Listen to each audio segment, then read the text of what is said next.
अस्सलामुअलैकुम dear students, welcome back to smart path academy. आज हम चैप्टर 3 का टॉपिक माइटोकॉन्ड्रिया डिस्कस करेंगे। प्रीवियस लेक्चर में हमने लाइसोसोम को देखा कि किस तरह से वो फूड को डाइजेस्ट करता है और एक्स्ट्रा मटेरियल को किस तरह से इनगल्फ कर लेता है। इस लेक्चर में हम देखेंगे माइटोकॉन्ड्रिया क्या है, उसका स्ट्रक्चर कैसा है, उसके फंक्शंस क्या क्या है। So let's start. माइटोकॉन्ड्रिया को फर्स्ट टाइम कैलिकर ने 1850 में देखा, उसने डिस्कवर किया। ये एक membrane bounded self replicating granular structure like organelle है, जो कि कहाँ प्रेजेंट होती है, यूकैरियोटिक सेल में प्रेजेंट होती है। क्योंकि ये डबल मेम्ब्रेन है तो इसका मतलब क्या है, ये यूकैरियोटिक सेल में प्रेजेंट होगी। कंपोजिशन इसकी क्या होगी, ये किससे बनी हुई होती है, प्रोटीन से, लिपिड से, इसमें आरएनए प्रेजेंट होता है, डीएनए प्रेजेंट होता है, ये सारी इसकी क्या है, कंपोजिशन है। फिर हमारे पास है सेल्फ रेप्लिकेटिंग क्यों कहा जाता है इसको, क्योंकि इसके पास अपने राइबोसोम्स होते हैं जो कि क्या करते हैं, प्रोटीन की सिंथेसिस करते हैं। इसके पास अपना डीएनए, अपना आरएनए होता है, जिसकी वजह से इसको क्या कहा जाता है, सेल्फ रेप्लिकेटिंग बॉडी या सेल्फ रेप्लिकेटिंग ऑर्गेनेली कहा जाता है। नेक्स्ट हमारे पास है माइटोकॉन्ड्रिया का स्ट्रक्चर कैसा होगा। सबसे पहले इसकी आ जाती है आउटर मेम्ब्रेन। जो आउटर मेम्ब्रेन है वो क्या होगी, वो स्मूथ होगी। फिर उसके बाद इनर मेम्ब्रेन प्रेजेंट होती है। वो इनर मेम्ब्रेन जो है वो क्या होती है, इनफोल्डिंग्स में होती है। उन इनफोल्डिंग्स को क्या कहा जाता है, क्रिस्टी कहा जाता है।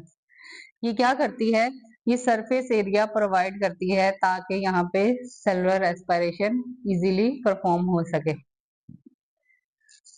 फिर हमारे पास जो इसके अंदर इनर मैट्रिक्स प्रेजेंट होता है, फ्लूइड प्रेजेंट होता है, जिसको क्या कहा जाता है, मैट्रिक्स कहा जाता है।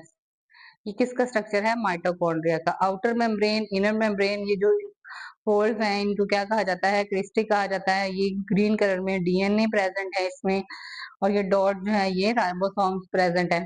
तो अपनी प्रोटीन फैक्ट्री है, अपना डीएनए है, इस वजह से इसको क्या कहा जाता है, सेल्फ रेप्लिकेटिंग ऑर्गेनेली कहा जाता है।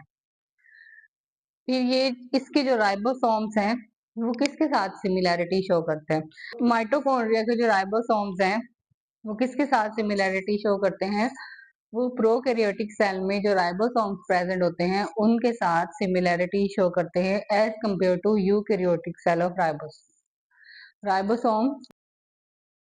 यूकैरियोटिक सेल की निस्बत जो प्रोकैरियोटिक सेल के राइबोसोम्स है माइटोकॉन्ड्रिया, उनके साथ सिमिलैरिटी शो करते हैं।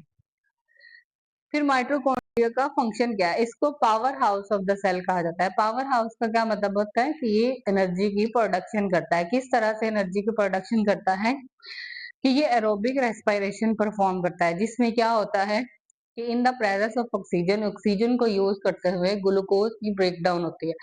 ग्लूकोज की ब्रेकडाउन होने की वजह से वहां पे क्या प्रोड्यूस होती है, एटीपी एनर्जी प्रोड्यूस होती है in the form of ATP. तो इस वजह से इसको क्या कहा जाता है, power house of the cell. क्यों, क्योंकि ये एनर्जी की प्रोडक्शन करता है। एनर्जी की प्रोडक्शन किस तरह करता है, पूरे का पूरा प्रोसेस जो है वो हम कहाँ पढ़ेंगे, बायो एनर्जेटिक चैप्टर में डिस्कस करेंगे। सो आज के लेक्चर में हमने क्या देखा, माइटोकॉन्ड्रिया फर्स्ट टाइम कैलिकर ने 1850 में डिस्क्राइब किया था। ये एक मेम्ब्रेन बाउंडेड ऑर्गेनेली है, सेल्फ रेप्लिकेटिंग है, जिसको सेल्फ ड्राइंग मास्टर भी कहा जाता है। क्यों, क्योंकि इसके पास अपना डीएनए है, अपना आरएनए है, अपना सारा मटेरियल प्रेजेंट है। कंपोजिशन इसमें लिपिड्स प्रेजेंट होते हैं, प्रोटीन्स होती हैं, आरएनए, डीएनए, और उसके अलावा इसमें एक सेल्फ रेप्लिकेटिंग ऑर्गेनेली है। इसकी आउटर मेम्ब्रेन होती है, इनर मेम्ब्रेन होती है। इनर मेम्ब्रेन जो है वो इन फोल्डिंग्स में होती है, ताकि एरोबिक रेस्पिरेशन के लिए सरफेस एरिया प्रोवाइड हो सके। फिर उसमें मैट्रिक्स प्रेजेंट होता है जो कि इनर फ्लूइड को कहा जाता है। जो फ्लूइड प्रेजेंट होता है उसको क्या कहा जाता है, मैट्रिक्स कहा जाता है। फिर उसके बाद ये क्या है, as a power house of the cell काम कर रहे होते हैं। क्यों, क्योंकि ये एनर्जी की प्रोडक्शन करते हैं in the form of ATP with the utilization of oxygen to break down the glucose. तो अगर आपको हमारी वीडियोस इंफॉर्मेटिव लगती हैं तो मेरे चैनल को सब्सक्राइब करें, मेरी वीडियोस को लाइक और शेयर करें। See you soon in the next video. अल्लाह हाफिज।